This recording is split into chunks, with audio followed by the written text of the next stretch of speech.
알래스카 코디악. 알래스카 코디악, 참 아버님의 별장인 노스 가든이 있는 곳이다.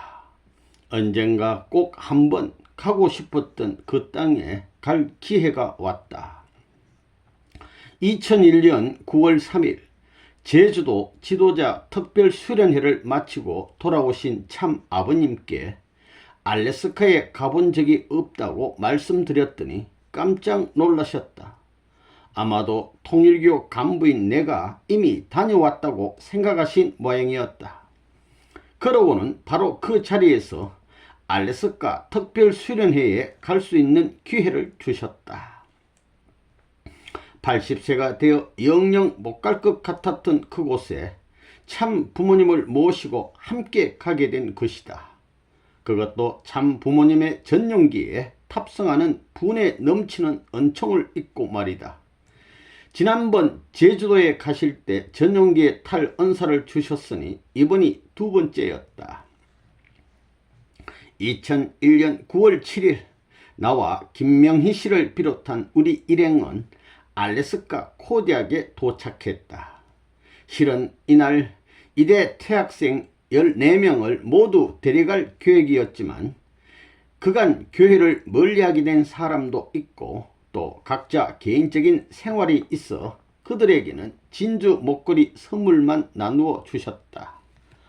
오전 9시 알래스카에 도착해보니 새로 임명된 8명의 도연합회장과 윤태근 회장을 중심으로 한 사업 관계자 3명도 이미 전날 도착해 있었다. 그리고 일본 순회 후 참 부모님의 부르심으로 오신 후모님까지 합세하니 모두 14명의 특별 수련생이 만들어졌다. 첫날 트루월드 그룹의 박상권 사장은 참 부모님과 수련생들 앞에서 알래스카 사업을 관리하기 위해 새로 임명된 직원을 소개하고 앞으로의 철저한 계획과 사업 아이디어 그리고 새롭게 태어나겠다는 열의에 찬 보고를 참 아버님께 올렸다. 평소 믿음직스러워 보이던 박상권 사장의 보고를 들으니 모든 통일교 사업이 순조롭게 이루어질 것 같아 소망에 부풀고 신이 났다. 그러고는 경배와 보고를 들으신 참 아버님께서 바다 낚시에 나갈 것을 명령하셨다. 바다에 나서자 하나님께서 지으신 위대한 자연이 우리 눈앞에 펼쳐졌다.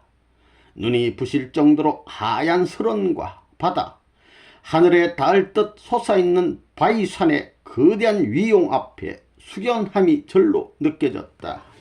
천지를 창조하신 우리 아버지 하나님. 감탄이 나도 모르게 입가를 맴돌았다. 나와 김명희 씨는 참 아버님의 배에 타고 모두들 낚시에 열중하기 시작했다. 우리 통일교인들에게는 바다 낚시가 남다른 의미가 있다. 바다 낚시는 참 아버님이 가장 즐기시는데 단순히 취미 이상의 의미가 있다. 그분은 낚시를 하시는 동안 깊은 명상과 기도에 빠지신다. 통일교의 모든 계획과 구상이 바로 이때 탄생한다고 한다. 나는 난생 처음 해보는 바다 낚시였기 때문에 방법을 배워가며 서투르게 낚시를 던졌다. 낚시를 던지면서도 나 같은 초보자에게 어떤 고기가 잡히겠는가 하며 별 기대를 하지 않았는데 놀랍게도 작은 낚싯밥에 묵직한 흑도미가 잡혀 올라오는 것이 아닌가. 그것도 4마리씩이나 한호성이라도 지를 듯 기쁜 마음이었는데 처음에는 없었던 오후에는 멀미가 시작되는 바람에 배 안에서 쉬곤 해야 했다. 고기 잡는 건 좋았는데 멀미가 났습니다. 이튿날에도 바다에 나갔는데 그리 크지는 않지만 좀처럼 잡히지 않는다는 할리밭 또 전날 잡았던 흑도미 8마리를 잡아서 모두들 칭찬해 주었다. 이날은 멀미는 하지 않아 다행이라 생각했는데 어찌된 일인지 노스가든에 돌아오니 멀미가 시작됐다. 돌아와서 멀미가 시작됐어. 몸이 바다에 떠 있는 뜻에서 어지럽고 속이 울렁거리는데 이 기분은 다음날 아침 훈독 시간까지 계속되어서 배 멀미가 얼마나 견디기 힘든 고통인지 직접 체험했다. 다행히도 4일째 되던 날부터는 참 부모님을 모시고 바다가 아닌 강에서 낚시를 했다. 올드 리버와 파세이지 샤크에서 하루씩 걸러 계획된 연어 낚시를 였는데 나는 낚시를 시작한 지 얼마 안 돼서 6 내지 7kg이나 되는 연어를 낚았다. 낚시 경험이 많은 연합회장들도 못 잡아 고심하는데 내게는 나조차 신기할 정도로 연어가 걸려드니 재미있고 신이 났다. 사람들이 왜 낚시에 빠져들곤 하는지 그때서야 이해할 수 있을 것 같았다. 식구들도 놀랐는지 영계에서 협조해 주시나 봐요 하며 한마디씩 거들었다. 그곳에서는 연어의 종족 보존을 위해 한 사람이 2마리 이상 잡지 못하기 때문에 일찍 낚시를 마친 나는 아쉬운 손맛을 놀리며 여유있게 다른 분들을 기다렸다. 나 혼자 늦도록 못 잡게 되면 어떻게 하나 하고 출발 전부터 걱정이 많았는데 느긋하게 다른 분들을 이제 기다렸다 말입니다. 먼저 사진을 보고 갈 것 같으면 이 사진이 파세이지 샤크라는 강가에서 연어를 잡고 기뻐하시는 모습입니다. 양쪽에 한 마리씩 이렇게 들고 계십니다. 이 강에서 잡으셨어요. 그 다음 밑에 사진은 코디악에서 245kg의 할리밭을 잡고 일행이 참부모님 모시고 2001년 9월 17일 날 모습입니다. 할리밭 큰 거 2마리 이렇게 걸어놓고 참부모님 모시고 요분이 이종우 여사님 되시겠습니다. 요분이 훈모님, 요분이 김명희 여사님, 주변의 지도자들 되시겠습니다. 다른 분들을 기다리게 되어 얼마나 다행이었는지 모른다. 더욱이나 참부모님께서는 매일 비가 오는데도 우리들과 여러 장의 사진을 찍어주셨는데 김효율 보좌관은 참부모님께서 사진을 찍자고 하시는 일이 없으셨는데 이번만은 특별한 은사를 베푸시는 것 같습니다 라고 했다. 내가 들은 바로는 알래스카 수련회는 일찍부터 밤늦게까지 거친 파도와 싸우며 낚시하고 또 들어와서는 새벽까지 이어지는 훈독회로 참석자들 모두 입술이 부르트는 강도 높은 훈련이었다. 그러나 이번 수련회는 참부모님께서 나와 훈모님, 김명희 씨까지 특별히 보살펴 주시어 모두 편안하게 지낼 수 있었다. 널찍한 방에서 편안하게 숙식하며 지냈고 트루월드 그룹 직원들의 정성어린 친절과 보살핌으로 하루하루 꿈같이 즐거운 수련회가 되었다. 특히 알래스카는 몹시 추운 곳이라 감기 걱정을 하지 않을 수 없었는데 참 어머님께서 따뜻한 내복과 옷을 여러 벌 사주셔서 감사했다. 마지막 밤은 더욱 잊을 수 없었다. 수련생 전 직원의 노래 자랑에서 2등을 했기 때문이다. 이제 마지막 밤에 전체 노래 자랑하는데 내가 노래를 해서 상금을 타다니 노래는 좋아하지만 썩 잘 부르지 못해 늘 아쉬웠기 때문에 얼마나 기뻐했는지 모른다. 참 부모님께서도 축하해 주시며 $400의 상금을 주셨다. 그때 참 부모님께서 베풀어 주신 특별한 사랑과 보살핌은 알래스카 수련회를 내 일생의 가장 아름다운 추억으로 만들었다. 그런데 9월 11일 아침 훈독회가 끝났을 때 김효율 보좌관이 상기된 표정으로 달려와 참 아버님께 보고드렸다. 방금 전 뉴욕에선 쌍둥이 빌딩이 폭파되고 워싱턴에선 펜타곤 국방부 건물이 부서졌답니다. 어린 그 순간 김 보좌관의 말을 이해할 수가 없었다. 도대체 쌍둥이 빌딩이 폭파되고 펜타곤이 부서지다니 무슨 소리란 말인가. 서둘러 TV 전원을 켜서 CNN 뉴스를 보았다. CNN 뉴스. 방금 전엔 아침 9시 38분 뉴욕의 쌍둥이 빌딩에 여객기가 충돌하고 40분 후 워싱턴에선 미 국방부 건물이 테러 당하는 사건이 일어났습니다. 하고 이제 TV 막 나온 겁니다. TV에서는 여객기가 날아와 미국 무역센터에 충돌하여 폭발하는 모습이 나왔고 잠시 후 두 건물이 붕괴되고 있었다. 우리 일행 모두 두 눈을 크게 뜬 채 아무 말도 잊지 못하고 한동안 얼마나 경악했는지 모른다. 있을 수 없는 일이 일어나고 만 것이다. 인간이 어떻게 저렇게까지 극악할 수 있을까? 저렇게까지 자신의 생명을 희생하려는 자들의 신념은 무엇일까? 알래스카 낚시 여행의 감동도 그곳에서 확인한 9.11 테러의 충격에 묻혀버렸다. 큰 충격 소식에 묻혀버렸어. 수련생 모두는 참 아버님의 말씀에 따라 낚시를 가지 않고 사태의 진전을 예의주시하면서 참 아버님의 말씀을 기다렸다. 그리고 한동안 침묵하시던 참 아버님께서 마침내 운을 떼셨다. 운을 뗐다 말은 말씀을 하셨다. 아버님 말씀, 내가 전에 이미 말하지 않았나? 베를린 장벽이 무너지면서 동서 이념 대립이 끝나고 영원한 세계 평화가 온다고 생각지 말라. 이 다음에는 이념 공백 가운데 종교 간 전쟁, 인종 간의 전쟁이 격화될 것이다. 중동의 이스라엘과 팔레스타인과의 전쟁이 그러하고 코보소의 인종 청소의 만행, 북아일랜드에 계속되는 테러의 악순환이 그러하다. 종교적 이념에서 오는 이런 극단적인 행동은 무엇으로도 막을 수 없다.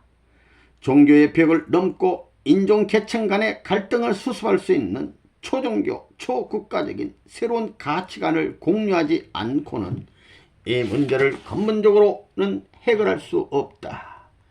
지금 미국은 건국 이래 처음 당한 테러 참사에 격분해서 애국심으로 뭉쳐 보복을 결의하지만 미국은 그보다 먼저 왜 미국이 이런 일을 당했는가를 생각해야 한다.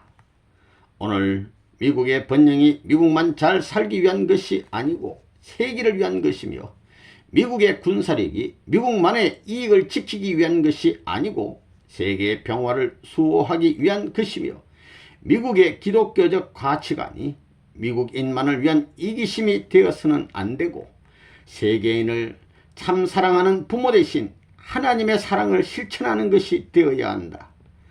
미국이 유엔을 무시하고 독자적으로 행동하는 것은 옳지 않으며 국제기구인 유엔을 활용하여 세계 여론을 한 방향으로 몰아야 하며 일방적 보복 공격은 앞으로 더 큰 참화를 불러올 수 있다. 테러범 색출에 전 미국의 군사력을 동원한다면 전 세계를 상대로 하는 전쟁이 되어야 한다. 미국은 이 사태를 통해 겸허하게 하나님의 뜻을 따라야 하며 세계인 모두가 교회 안에 모셔진 하나님이 아닌 모든 국민의 마음 속에, 모든 가정의 규범 속에, 모든 사회, 국가, 조직 안에 살아계신 하나님을 모시는 진정한 하나님주의로 돌아가지 않으면 이런 사태는 계속될 것이며 세계 평화는 올 수 없다. 참 아버님은 말씀을 끝내신 뒤 9월 22일로 예정되어 있던 12,000쌍 종교 지도자 축복식을 다음 해로 연기하고 행사 경비 500만 달러를 피해 복구 의연금으로 희사하셨다. 그리고 축복 가정 의미와 가정의 의미와 환고양 종족 복귀 사명, 하나님 왕권 지키식에 대한 확신과 영계 앞으로 실적을 가지고 오라는 등 많은 말씀을 주셨다. 참 아버님의 이런 의로운 결정과 감격 어린 말씀에 나를 비롯해 모든 식구가 감탄과 존경의 마음으로 참 아버님께 경배를 드렸다.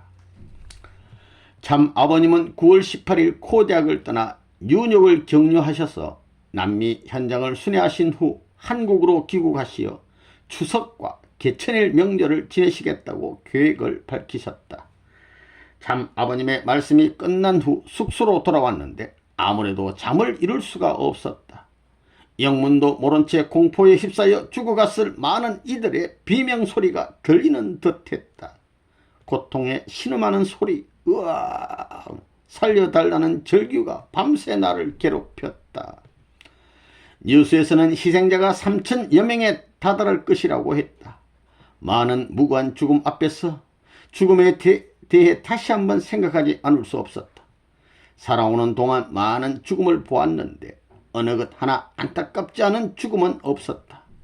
하지만 죽음을 어떻게 보느냐에 따라 죽음을 준비하는 사람도 보내는 사람도 큰 차이를 보이게 된다. 먼저 죽음을 사람이 자연으로 돌아가는 현상으로만 보는 사람들은 죽음에 대해 극한 허무의식에 빠지지 않을 수 없다. 살아생전 이루지 못한 일은 이제 영영 이룰 수 없으며 죽음을 통해 인간 세상과 영영 이별을 고해야 하기 때문이다. 그런 이들은 죽음을 극도의 공포로 받아들인다. 어차피 언젠가는 맞이해야 할 손님인데도 불구하고 죽음이 찾아오는 손님, 불안하고 초조하게 죽음을 향해 다가간다. 그러나 마음에 하나님을 모시고 사는 사람들은 다르다. 죽음은 이승에서의 끝이지만 천상세계에 들어서는 출발점이기 때문이다. 이들은 영계에서 영적인 삶을 누리기 위해 이승에서 선을 베풀고 이타적인 삶을 살기 위해 애쓴다. 이승에서 저지른 가오들은 그대로 영계의 삶에 반영되기 때문에 아무렇게나 함부로 살아가지 못한다. 따라서 이들에겐 죽음이 두렵지 않다. 오히려 고난한 이승의 삶에서 벗어나는 탈출구가 되는 것이다. 테러를 당한 비행기와 무역센터에 있었던 사람들이 죽음에 직면하며 보였던 많은 미담들이 소개됐다. 아내와 부모에게 전화를 걸어 사랑을 확인하고 가족을 위로했다는 얘기를 듣고 내 가슴도 찡해왔다. 여보 사랑했어 하면서 사랑해 아들아 사랑해 어머니 이렇게 해서 죽었어요. 과연 죽음의 직전에서 이렇듯 표현할 수 있었던 힘은 무엇이었을까? 평소 하나님을 마음에 세우고 모시고 죽음에 대비한 착실한 삶을 살았기 때문이 아닐까? 그렇다면 이런 글을 쓰는 나 이종옥은 어떤 생각을 가지고 있는지 나를 아는 사람들은 궁금해할 것이다. 물론 죽음의 두려움에서 완전히 초연하다고 할 수는 없다. 하지만 아직 경험하지 못한 죽음의 과정에 대한 두려움이지 죽는 것 자체에 대한 두려움은 아니다. 그리고 매 순간 하나님 앞에 부끄럽지 않기 위해 노력했기 때문에 하나님은 나를 반갑게 맞아주시리라고 확신한다. 또 먼저 간 양친이나 문헌이 동생, 먼저 영계에 간 이들은 어떻게 나를 반겨줄까 생각하면 궁금하기만 하다. 두려운 게 아니라 궁금해. 그 후 나는 9월 20일 일행들과 귀국하는 것으로 아름답고도 아름다웠는데 뒤는 놀라웠던 알래스카의 여행을 마쳤다. 귀한 추억의 알래스카 여행이었습니다. 이어서 북한 여행기와 나의 기도. 이제 1년이 1개월이 지났습니다. 2002년 10월 26일 드디어 북한 순안공항에 도착했다. 이제 북한으로 가는 겁니다. 비행기 타고. 남한에서 육로를 이용했다면 2시간 남짓이면 될 것을 중국 심양을 거쳐 북한 민항기에 몸을 싣고서야 겨우 도착할 수 있었던 곳. 그곳엔 우리와 하나도 다를 바 없는 사람들이 살고 있었다. 우리 동포들이 살고 있어. 여기가 평양, 바로 그 이북 땅이란 말인가. 이렇게도 가까운데 오기 힘들었던 지난 세월이 주마등처럼 스쳐 지나갔다. 주마등처럼 스쳐 지나갔어. 그간 사회적으로는 알려지진 않았었지만 우리 통일교는 북한과 많은 비공식 교류를 가져왔다. 우리 통일교가 북한과의 교류에 누구보다 앞장섰던 것은 참 아버님의 높은 뜻에 있다. 참 아버님께서는 당신의 고향이 있는 땅, 우리 아버님의 고향뿐만 아니라 인류의 고향이야. 정주건 덕읍면 상차리 2221번지 한민족이 살고 있는 그곳에 자유로이 참 진리를 알 수 없는 현실을 통탄하셨다. 그러나 아무리 언 땅일지라도 꽝꽝 얼어있어 참 사랑으로 기도하고 교류하다 보면 언젠가 북한의 문이 열릴 거라는 믿음이 있었다. 오래전부터 북에 비밀 특사를 보내셔서 물밑으로 북한 땅에서의 사역을 이미 이루어오고 계셨다. 알래스카에서 트루 월드 그룹을 운영하던 박상권 사장을 비롯한 많은 통일교 식구들이 개척자가 되어 나섰다. 특히 일본 식구들의 공이 컸다. 물질과 믿음 두 가지를 힘으로 그들의 문을 두드리는 데 혼신을 다했고, 묻신자들은 헌금과 기도로 하나님의 뜻이 북한에 닿기를 염원했다. 그리고 마침내 얼었던 북한 땅도 하나님의 사랑 앞에 서서히 녹아들기 시작했다. 요즘 우리 통일교를 향해 조금이나마 빗장을 열고 있는 게 역력해 보였다. 그러놓은 빗장이 막 열어져 공산주의라는 껍질로 몸 전체를 단단히 감싸고 있는 북한을 움직이는 데는 그만큼의 노력과 사랑이 따랐다. 그중 가장 큰 위협을 달성하신 분은 두말할 것 없이 참 부모님이다. 김일성이 남한의 어선 납치를 일삼는 일, 어선을 막 고기 잡는 배를 납치해가고 무장 공비의 남한 침투와 도발, 사류, 사람 죽이고 심지어 비행기 납치까지 이루 헤아릴 수 없는 만행을 저지르고 있을 때 하루는 참 아버님께서 너희들은 김일성이 어서 죽었으면 하지 하고 말씀하셨다. 네, 어서 죽어 온갖 만행이 없어져야지요. 우리의 이 대답에 참 아버님은 김일성이 아직은 죽어서는 안 돼. 내가 김일성이를 살아서 굴복시켜야 해 하셨다. 그뒤 1991년 11월 말 참부모님께서 북한에 입국하셨다는 신문 보도를 보고 눈물이 왈칵 쏟아졌다. 드디어 나의 참부모님이 그 일을 해내셨구나. 심장이 터질 듯 기쁜 마음도 있었지만 걱정도 컸다. 김일성이 누구인가? 자신의 목표를 위해서라면 수단과 방법을 가리지 않는 인물이 아닌가? 그뒤 참부모님께서 북한 여행을 무사히 마치신 후 뒤늦게 알게 된 사실이지만 북한 여행 중 정말 위험한 순간도 있었다고 했다. 안내를 맡은 김다련 부주석과 대남방송 책임자 윤기복 씨가 김일성 생가 만수대 의사당 안내하던 중 40분간 김일성 찬양을 계속했다고 한다. 김일성이 찬양을 해.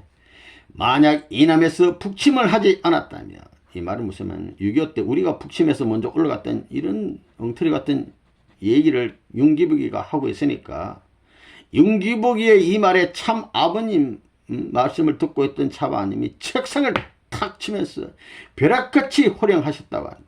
북침이라니 무슨 소리? 내가 6.25를 겪은 사람이다. 너가 20살 청년이라면 용서할 수 있을지 모르겠지만 60이 넘어 어떻게 그런 말을 할 수 있느냐? 당신들은 주체사상으로 남북을 통일한다 하지만 하나님주의, 주익사상이 아니고는 절대 남북 통일을 할 수 없다. 하나님을 모르는 자유가 이 세상 어디에 있단 말이냐 하면서 아버님은 소리를 질러. 북한 정부 요인들이 참석한 이 자리에 분위기는 일시에 살벌해졌다. 우리 일행들이 긴장한 것은 물론이다. 분위기가 심상치 않자 관광이나 가시죠 라는 김다련 부주석의 말에 겨우 이 위기는 모면됐다고 한다. 그런데 이 모습을 지켜본 이북 정부 요인들이 박보희 회장 등 우리 수행원 12명 12인에게 윽박지르기 시작했다고 한다. 당신들 살아서 걸어 나갈 수 있을 것 같소? 그 분위기가 얼마나 험악했는지 박보희 회장은 참 아버님 신변에 무슨 일이 생길까 해서 연일 공포에 떨었다고 한다. 특히 남한 정부의 허락을 받은 것도 아니고 참 아버님 스스로 방법을 결정하신 일이 아닌가. 만약 참 아버님의 이번 방문을 남측이 문제시한다면 참 아버님의 입장은 더욱 곤욕스러워질 수도 있는 일이었다. 사실 처음 북한 방문 일정에는 김일성과의 만남은 있지도 않았었다. 방문한 참 아버님 일행을 일일이 도청하고 감시하던 김일성이 참 아버님의 솔직 담백하고도 대담한 모습을 보고는 꼭 만나야겠다고 해서 이루어진 자리였다. 그런데도 다행히도 우려했던 일은 일어나지 않았고 오히려 참 아버님은 김일성과 형제의 의를 약속하셨다고 한다. 형제의, 우리 형님 동생 합시다. 성서에 나오는 에서와 야곱처럼 말이다. 참 아버님은 영장자인 나이가 좀 더 많아 김일성을 형님이라 칭하며 큰 하늘의 사랑으로 감사 주셨고, 김일성은 참 아버님께 여러 부탁을 해왔다고 한다. 이 자리에서 김정일은 참 아버님을 작은 아버지라 부르며 어려운 일을 상의하겠다는 말까지 했다고 했다. 참 부모님의 북한 방문은 대성공이며 참 부모님으로의 승리로 끝난 것이다. 구약시대 SR-요곱이 얼싸안고 하나가 되던 우리 아버님도 사랑으로 김일성이를 포용한 겁니다. 굴복시킨 겁니다. 예. 그 후 북한 방문을 마치시고 돌아오신 참 아버님은 김일성은 남자다운 데가 있다 하시며 김일성에 대한 인간적 친밀감을 표현하기도 하셨다. 바로 이런 참 아버님과 김일성의 유대가 통일교가 북한 땅에 진출하는 데 결정적인 물꼬를 텄던 것이다. 그 후 우린 북한의 경제사정이 낙후되어 있는 걸 감안해서 그 미약한 면부터 채워주는 것으로 사역을 시작했다. 남부의 북한 최대 자동차 공장인 평화자동차를 세웠고 평양 중심부엔 1등급의 보통강 호텔을 지어주는 것으로 손을 내밀었다. 정치적으로 적대 관계에 있는 남한 출신 통일교의 지원이지만 그들은 우리의 도움을 순순히 받아들였고, 그도 그럴 것이 어떤 정치적 보상과는 전혀 관계가 없다는 게 그들의 마음을 더욱 쉽게 움직인 것 같다. 우리는 순수하게 도와준 겁니다. 드러내놓고 보도하진 않았지만 북한에서 내심 통일교의 활동을 전폭적으로 지지해왔다. 사실 우리가 북에서 일군 경제번영은 그들에겐 각별한 것이었을 거였다. 드디어 북한은 2002년 10월에 300여 명에 이르는 통일교인들을 3차에 걸쳐 초청하는 것으로 감사 표시를 해왔다. 난 그중 2차 방북단으로 이북을 향하게 된 것이다. 길이 있는데도 가지 못하고 2억 만리 중국을 거쳐 돌아가야 하다니 기가 막히는군요. 그냥 이렇게 38선 넘어서 가면 되는데 빙빙 돌아가서 갔다 말이야. 서울을 출발해 중국 심양을 돌아 북으로 가던 우리 일행들이 안타까워 다들 한마디씩 거들었다. 그러게 말입니다. 이것도 아무나 갈 수 있는 것도 아니니 그나마 우린 특별 초청에 수혜를 입은 사람들이었으니 그렇게라도 북한에 갈 수 있다는 게 행운이라면 행운이었다. 지금으로서야 이렇게밖에 길이 없으니 육로 방문은 나중으로 미루고 비행기에 몸을 실었다. 비행기에 탔다 이 말입니다. 북한 민항기는 정말 형편없었다. 비행기가 이륙 직후부터 울림이 어쩌나 크고 심하게 흔들리는지 무서워 혼이 났다. 비행기가 날아가서 잘못하다 두두두 하다 떨어질까 겁이 났어. 이렇게 도착한 순안공항, 우리나라의 김포공항이나 인천국제공항과는 비교도 안 되는 자그마한 마을 이륙장 같았다. 순안공항을 통틀어 비행기가 총 석 대였다. 비행기가 3대밖에 없어. 공항 화장실에도 낙후된 이북의 실정은 여실히 드러났다. 화장실 내부가 앞을 분간하기 어려울 정도로 캄캄했다. 공항 화장실에 전등이 없는 것이다. 북한의 전력 사정을 여실히 보여주는 일이었다. 아니 공항 화장실에서 전기가 없을 정도니 뭐 이건 하루빨리 하나님은 만나 광명 찾아야지. 이거 이렇게 어두워 어디 살겠습니까? 우리 일행 중 누군가 농담 섞인 말을 던졌다. 북에서의 첫째 날 우린 평양 보통강 호텔의 여장을 풀었다. 보통강 호텔은 우리 통일교에서 운영하는 1급 숙박시설이었다. 조경이며 내부 인테리어, 편의시설들이 잘 갖추어져 있어 공항에서 느꼈던 불편함이 깨끗이 사라졌다. 일찍이 이곳에 들어와 이렇게 일궈 놓기까지 얼마나 애들을 썼을까 생각하니 관계자들에게 너무나 감사했다. 호텔에서 바라본 평양 시내에는 고층 아파트가 무척 많이 있었다. 아, 이곳 평양도 아파트들의 천국이구나 하고 무심히 지나치려는데 아무래도 이상한 점이 눈에 띄었다. 어둠이 내리는데 이제 저녁에 어두워지는데 그 큰 아파트에서 불빛이 하나도 보이지 않는 게 아닌가. 불빛이 안 보여 아파트에. 자세히 보니 그건 보여주기 위한 보여주기 위해서 세워놓은 성냥갑 같은 전시물에 불과한 것 같았다. 전깃불도 없는 아파트에 사람이 살 리는 없었다. 저녁 식사 후에는 김일성 동상이 있는 곳으로 방문했는데 그 웅장함에 넋이 나갈 정도였다. 커다랗게 생각났다. 경제 사정이 어려워 식량 원조까지 받으며 살고 있는 형편에 이런 화스러운 동상을 세우고 있는 것이 이해하기 힘들었다. 더구나 세계 평화를 위해 더 큰 일을 하시는 우리 참 부모님의 동상도 아직 없다고 하니 생각하니 분한 마음이 생겼다. 우리 아버님 동상을 세워야 되는데 사탄이가 먼저 세우고 있단 말입니다. 어서 참 부모님의 주권을 찾아드려야 한다는 다짐에 가슴이 뭉클해져 왔다. 도착 후 첫날 처음 방문한 것은 위생병원이었다. 방대한 규모의 산부인과 병원이었는데 그곳에서 태어난 아기의 수가 세계에서 제일이라고 했다. 그곳을 소개하는 북한 안내원은 축복받은 산모와 아기들이라는 양 시설 하나하나를 자랑하느라 부산을 떨었다. 남한에서라면 저 정도의 첨단 시설은 내세울 거리도 못 되는 것인데 이렇게 생각하고 있는데 안내원의 말이 여기가 아기를 생산하는 공장이지요 하는 뜻했다. 당 고위 간부들의 자녀들만이 다닌다는 유치원에도 갔었다. 귀한 손님이 오셨다며 어린 아기들이 한복을 곱게 차려입고 나왔는데 그 아이들은 아주 어릴 적부터 악기나 무용을 수준급으로 배웠다고 한다. 먼저 이 사진을 볼 것 같으면 평안북도 정주 참 아버님의 생가 고향집을 방문하고 2002년 10월 27일 우리 참 아버님의 생가 고향집이자 인류의 본향원대입니다. 인류의 고향 땅, 우리 인류의 심정의 고향, 우리 고향 정주 덕읍면 상사리 2021번지. 여기 이종호 선생님 여기 계시네요. 예. 일행들과 함께 찍은 사진이 되시겠습니다. 남한에서 오신 선생님들을 위하여 기쁜 연주를 하갔습니다. 6살이나 먹었을까 젖살도 내리지 않는 아이가 가냘픈 목소리로 오페라처럼 높고 길게 말했다. 악기를 연주할 때나 춤을 출 때 모두 어쩌면 그렇게 춤사위들이 기계적인지 인형극을 보는 것 아닌지 착각이 들 정도였다.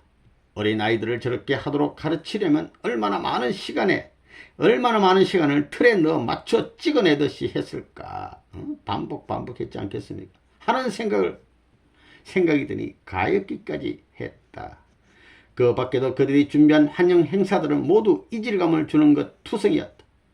자유로운 사고를 하며 살아온 우리들이 받아들이기엔 매사가 자기적일 뿐이었다. 그러나 남이나 북이나 변함없는 건 자연이었다. 산천은 고고하다. 그런 말이 있습니다. 하루는 평안북도 묘양산에 갔었는데 역시 한국의 명산이다 싶게 그 자태가 웅장하고 아름다웠다. 10월 말이라 단풍 또한 얼마나 빛이 곱던지 자연은 얼마나 고운지 몰라. 세월은 가고 사람은 변했는데 산천은 고금동 산세만이 예전 그대로 지조를 지키고 있는 듯했다. 우리 일행은 북한에 가면 꼭 들르리라 마음먹었던 참 아버님의 생가도 방문했다. 아까 그 사진. 참 아버님의 생가는 정주에 있었는데 옛 모습이 비교적 잘 보존돼 있었다. 본체만. 바로 이곳에서 참 아버님께서 나시고 자라셨구나 생각하니 울컥하는 뭔가가 밀려왔다. 네, 하늘이 보아서 본체는 남은 겁니다. 주변 다 없어져 버렸어. 내 생전에 참 아버님의 부모님께 성묘를 할 수 있게 됐다는 사실에 감사하며 하루빨리 남북한 통행이 자유로워져 누구나 참 아버님의 생가를 자유로이 가볼 수 있게 되기를 간절히 빌었다. 우리 아버님 오래 사시며 만수무했으면은 남북 통일도 되고 우리가 가면 아버님이 어릴 때 사셨던 모습을 설명해 주면 얼마나 좋겠냐 그런 말씀을 하신 바 있습니다. 마지막 날은 평양에서 20여 킬로미터 떨어진 남포의 평화자동차 공장을 둘러봤다. 그간 북한은 자력으로 자동차를 생산할 만한 자본과 기술력을 갖지 못했었다. 그래서 이제 평양 시내는 길은 쭉쭉 잘 뻗어 있는 반면 자동차는 거의 없었다. 이를 간판 우리 통일교에선 남포에 자동차 공장을 세웠고 이것이 바로 평화자동차 공장이었다. 평화자동차 공장에서 첫 출시된 차는 휘바람으로 이름을 지었는데 김정일 국방위원장이 휘바람이란 자동차명을 꽤 마음에 들어했다는 후문이다. 희색이 만면한 그가 휘바람 다음 차종은 뻐꾸기라 하면 어떻소 하고 했다. 휘바람 휘바람 노래도 있습니다. 휘바람을 누가 보냐? 뻐꾸기가 불러요. 그러니까 휘바람 나오니까 뻐꾸기 또 나온 겁니다. 우리 일양을 위해 북한에서는 공식 행사도 여러 마련해 놓고 있었다. 그건 마치 전시 행정과도 같은 일정들이 대부분이었다. 이번 방북은 수십 년을 기다려 가본 것치곤 너무나 허무하고 짧은 일정이었다. 북에서 돌아오는 길 내내 아쉬운 마음이 그림자처럼 따라왔다. 민족의 역사 운운하지 않더라도 나 개인적으로 북에 얽힌 회한이 참으로 많은 사람 아닌가. 아픈 기억만은 여전했다. 1956년 4월 통일교에 입교해 하늘 가족이 되었다. 공산주의를 반대하던 참 아버님께서 남북 이산 가족으로 통일교에 입교한 나를 두고 공산주의를 대표한 형이라고 하셨다. 이것은 하나님 나라를 모르고 공산주의 속에서 헤어나지 못한 공산권을 위해 해방의 기도를 하라는 의미였다. 나는 참 아버님의 말씀, 그 말씀 이후 공산 정권이 무너질 때까지, 세계 공산주의가 무너질 때까지 36대 36년을 해를 매일 아침 흰옷을 입고 기도하는 지성을 드렸다. 지성. 참 아버님의 예언과 나의 정성이 하늘에 닿았는지 1992년 소련이 붕괴되면서 공산주의는 멸망의 길을 걸어왔다. 그러나 단 하나 이북만은 아직도 건재하다. 이제 다 됐어. 망할 때. 여전히 왜곡된 공산주의로 수많은 동포들이 헐벗고 굶주리고 있다. 얼마나 불쌍하게 많이 굶어 죽었습니까? 남한은 물건이 지천이고 지천이야 막 늘어져 있어. 쌀이 남아 걱정인데 이 나라 이 역사는 어찌 이리 답답하고 슬픈 것인가. 그래서 이번 북한 방문을 계기로 나 이종옥에는 또 하나의 사명이 생겼다. 하나님의 나라를 알지 못하고 살아가는 북한 동포부 동포들을 구원하기 위해 기도하기 시작한 것이다. 입교 후 공산주의를 대표한 형으로서의 기도는 공산권 전체를 위한 기도였다. 하지만 이제부터의 기도는 지상의 마지막 남은 분단국가인 한국인으로서 지상의 참사랑을 실현해야 하는 하나님의 자녀로서의 기도다. 지난 50년 전 뜻의 길에 들어선 뒤 하나님은 언제나 나의 기도에 크고 작은 답을 주셨으니 이번에도 꼭 들어주시리라 믿는다. 기도하면 하나님은 100% 다 들어주는 겁니다. 그리고 다시 한번 간곡히 기도를 들어주십사 하는 마음에 나의 기도로 내 이야기를 마무리하고자 한다. 하나님은 기도하면 다 들어주게 됐습니다. 아버지 하나님이 있다. 부디 이 책이 아직 하나님을 영접하지 못했거나 재림주로 이 땅에 오신 참 아버님을 모시지 못한 이들이 하루빨리 뜻의 길로 인도되어 이 세상 구원의 날이 앞당겨지는데 도움이 되기를 기원하며 이 글의 끝을 맺는다. 이제 기도의 내용입니다. 독일이 하나님 앞에 기도하는 기도문. 독일이 통일된 지도 언 10년입니다. 이제 우리나라만이 세계에서 유일한 분단국으로 남아있습니다. 처음 한반도를 당신의 역사가 시작되는 나라로 정하셨을 때 그때 우리는 가난과 굶주림에 당신을 영접할 수 없었습니다. 하지만 당신의 역사로 한국은 다시 살아났습니다. 그리고 지금 또 한 번의 부흥을 앞두고 있습니다. 그러나 살과 피를 나눈 우리의 형제들은 심정을 나누고 사랑을 나누는 형제들이 아직도 이북 동토의 땅에서 신음하고 있습니다. 그들을 구원하소서. 그들에게 웃음을 찾아주소서. 그들에게 당신을 알게 하소서.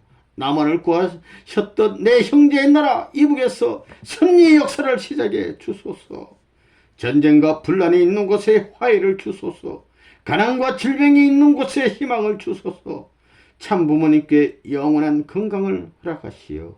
당신이 그리던 아름다운 청정오늘의 나라를 이 땅에 만들게 하소서.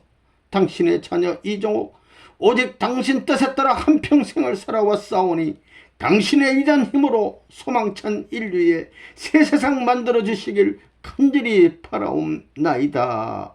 아멘.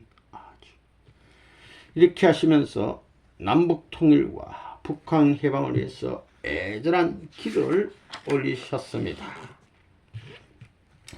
이제 마지막으로 이 책에 이제 부록이 붙어 있습니다. 부록은 양자 입적식에 관한 내용인데요. 이종호 선생님 양자 입적식 내용.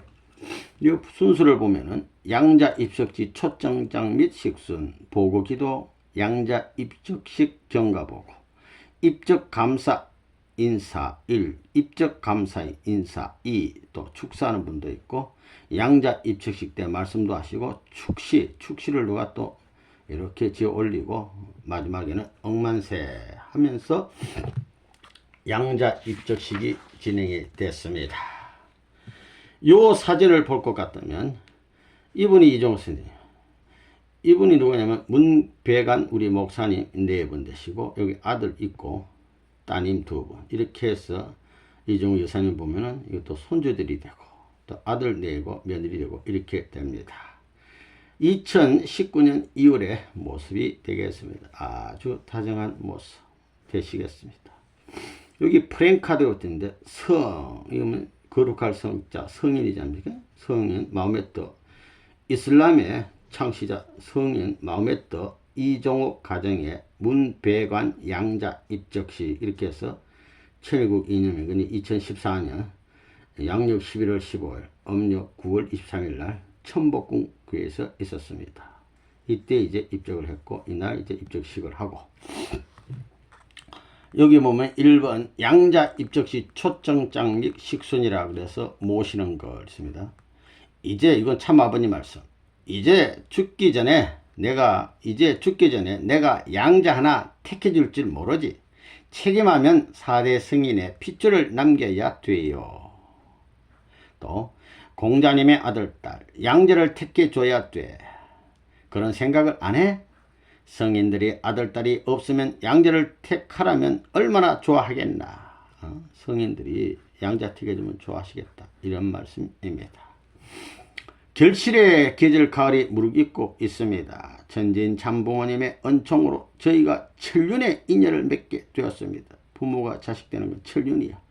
지인들을 모시고 양자 입적식을 갖고자 하오니 따뜻한 마음으로 함께 주시면 감사하겠습니다. 해서 일시, 또 천북궁, 또 이종호 선생님 문배가, 이렇게 해서 전화번호 있고, 5대 성인 마음의 뜻 이종호 가정 양자 문배가 왔다 아ጭ고 가정, 이렇게 해서 모신의 글이 있었고, 좀 시간 관계상 이렇게 진행됐다는 거. 그 다음에 보고 기도가 있었습니다. 이제 식순대로 하는 겁니다. 보고 기도가 있고, 양자 입적식 경가 보고가 또 있었고, 입적 감사 인사, 우리 이종목 선생님 말씀이니까 한번 읽어보겠습니다. 가장 먼저 이 자리에 가 있기까지 참사랑으로 인도하신 하늘 부모님과 천지인 참 부모님 앞에 무한한 존귀와 영광을 올려드립니다. 하늘을 두루마리 삼고 바다를 먹물 삼아도 하늘을 두루마리, 이 노래가 있어요. 한없는 하나님의 사랑 다 기록할 수 없겠네라는 찬송가 가사가 있습니다. 하늘을 만나 뜻길을 따라오면서 일평생 보답하지 못할 너무나 크고 깊고 넓은 사랑을 받은 은혜 속에 살아온 시간을 감사드립니다. 입동이 지나 가을이 깊어가고 이제 점점 추워져 차가워진 날씨에 바쁘신데도 불구하고 존경하는 원로 종친 여러분과 36가정을 비롯해 후배 축복가정들과 여러 존경하는 목사님들과 그리운 식구님들이 많이 왕림해 주셔서 감사하고 몸둘 바를 모르겠습니다. 양자 문제에 대해서는 참 아버님이 일찍부터 저보다도 더 염려를 많이 해주시고 택해 주시려고 하셨지만 이루지 못하고 성화하셨습니다. 저는 몸둘 바를 모르고 걱정만 했습니다. 너무 답답해서 작년 음력 9월 9일에 참 아버님께 양자를 어떻게 할까요? 하고 여쭤봤습니다. 그랬더니 아버님이 주변에서 찾아라 하셨습니다. 그래서 기도 가운데 응답을 받고서 이병렬 천복궁 교구장께 상의를 드렸습니다. 이병열 교구장님도 문배관 목사가 좋겠다고 찬성했습니다. 그런 다음 문배관 목사에게 조심스럽게 말을 꺼냈습니다. 감사하게도 문배관 목사가 제 뜻을 받아들였습니다. 그게 금년 초였습니다. 그래서 참 어머니께 먼저 보고를 올렸고 바로 허락해 주셨습니다. 그래서 저는 행복하게도 착하고 똑똑한 문씨 아들이 생겼고 36만 쌍 한일 가정이면서 착하고 좋은 며느리도 갖게 되었고 아름다운 두 손녀딸과 똑똑하고 착한 9살 된 귀여운 손자가 생겼습니다. 분에 넘치는 행복입니다. 분에 넘치는 하늘의 은사와 여러분의 협조와 은혜를 정말 감사합니다. 하늘 부모님의 영광과 참 부모님의 존귀함이 이 자리에 참석하신 모든 분들께 충만하기를 기원합니다. 감사합니다. 하고 이 사진이 이제 감사 인사하는 장면이 되시겠습니다. 여기 원로 36가정 하여튼 귀빈들이 다 모였어요. 감사 인사를 하는 저자에서 아까 그 프랭카드 그대로 딱 걸어놓고 입적식을 양자 입적식을 하는 장면 되겠습니다. 5. 입적 감사 인사 2. 에서 또 입적하는 양자 또 문배관 목사의 말씀이 있습니다. 시간 관계상 저는 오늘 한없는 천진 참 부모님의 사랑과 은총으로 천년의 인연을 맺게 되었습니다. 꿈에도 상상해 보지 못한 은혜를 허락해 주신 감사드립니다. 어머님, 이제 어머님이지. 말씀처럼 저 또한 감사해서 못 눌 바를 모르겠습니다. 양자를 삼겠다는 말씀을 처음 접했을 때 떠오르는 단어가 두 가지였습니다. 영광과 은혜 그리고 모심의 전통이었습니다. 어찌하여 저희 가정에 이런 영광된 부르심을 받았을까? 아무리 생각해봐도 저에게는 찾을 길 없는 일방적인 하늘의 은혜였습니다. 두 번째는 만약 양자가 된다면 저희 가정이 감당하며 모실 수 있을까 하는 두려움이었습니다. 저는 3남 3녀 중에 넷째입니다. 어머님의 친어머니, 옛날에 낳으신 어머니 오랜 투병 생활로 어머님의 사랑을 충분히 받지 못하고 성장했습니다. 어머님 막 계속 아프니까. 고등학교 2학년 때 아버지께서 그리고 대학교 1학년 때 어머니께서 영계로 가셨습니다. 아이고 그때 다 부모님 다 조실 부모하고 저에게 어머니가 생겼습니다. 생겼어. 어느 날 새벽에는 강격스러워 잠에서 깨어 눈물을 흘린 적이 있었습니다. 저는 행복하게도 곱고 인자하신 어머니가 생겼으며 아내에게도 든든한 시어머니가 되어 주셨습니다. 또한 3명의 아이들에게도 자유롭고 정감 어린 할머니가 되어 주셨습니다. 분에 넘치는 하늘의 은사와 여러분의 협조와 은혜에 정말 감사합니다 하면서 이제 감사 인사 말씀을 하고 이제 예를 올리는 문배관 목사 가정이라 그래서 4분하고 자녀분들이 이제 절을 올리는 이런 모습 되겠습니다. 이어서 이제 축사가 또 이어지시고 또 양자 입적식에 관한 또 말씀도 있었고 이 기쁜 날 축시가 또 있어야 되잖아요. 축하시, 축시가 있었고 마지막에는 억만세 삼창이 있었습니다. 억만세 이렇게 되고 마지막에 이 사진을 볼 것 같으면 귀빈들과 함께 그날 참석하신 귀빈들과 함께 연세가 많으시니까 우리 조금 이렇게 허리가 굽으셔서 우리 이종호 여사님 이것도 아들 4분 귀빈들 더 밑에 사진은 원로 식구님과 또 찍은 사진이 되겠습니다. 귀한 분들 다 모셨어요. 예, 귀한 분들 찍으시고 마지막 장면은 마호메트 그 다음에 이종옥 가정글에서 경축 신종종 메시아 430가정 축복 승리라 그래서 신종종 메시아 430가정 축복 승리 2018년 8월 4일 천복궁 교회에서의 모습이 되겠습니다.